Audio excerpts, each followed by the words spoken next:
1 वाटी गव्हाचं पीठ घ्यायचं, अर्धी वाटी बाजरीचं पीठ घ्यायचं,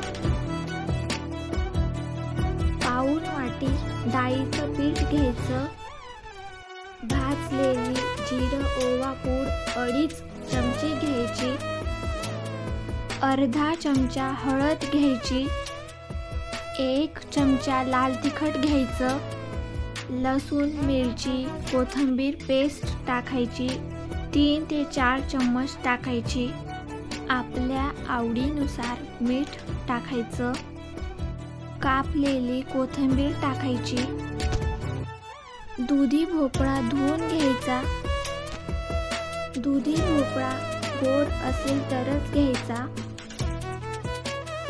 दुधी भोपळ्याचे 2 भाग करून घ्यायचे, दुधी भोपळ्याचा अर्धा भाग किसून घ्यायचा,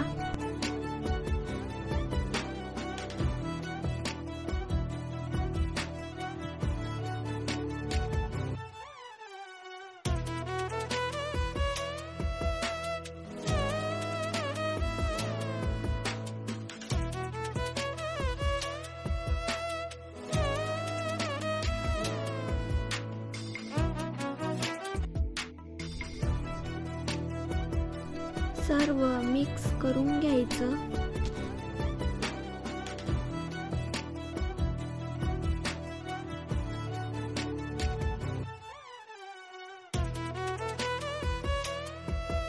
दुधी भोपळा टाकून पीठ मळून घ्यायचं, दुधी भोपळ्यानेच सर्व पीठ मळून घ्यायचं, पाणी अजिबात टाकायचं नाही.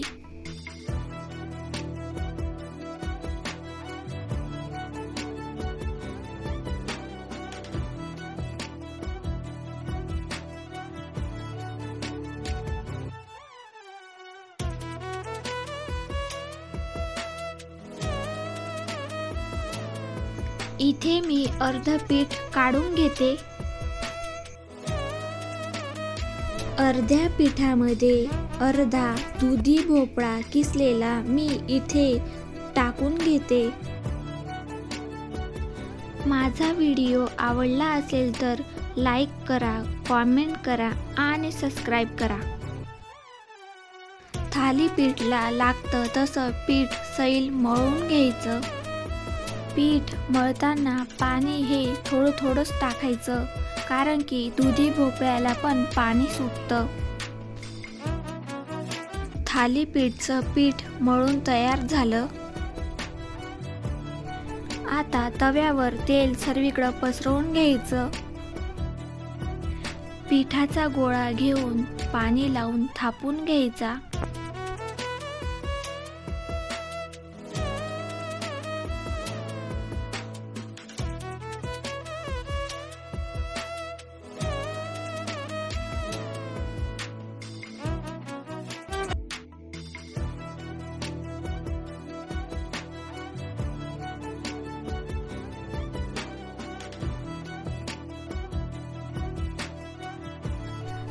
थालीपीठच्या आजूबाजूच्या कडांना तेल टाकून घ्यायचं.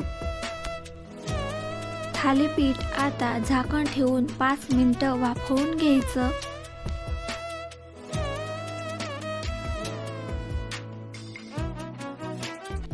झाकण काढून पुन्हा आजूबाजूच्या कडांना तेल टाकायचं. थालीपीठ हे आता पलटवून घ्यायचं.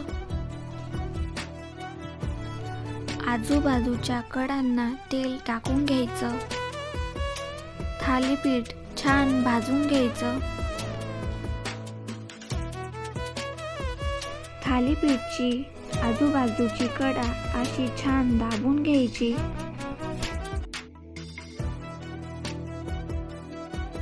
थालीपीठ आता पलटवून घ्यायचं. वरच्या बाजूला तेल लावून घ्यायचं.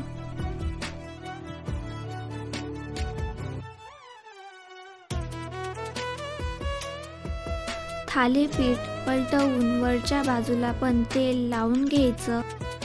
थालीपीठ तयार झालं. आता एका डिशमध्ये काढून घ्यायचं.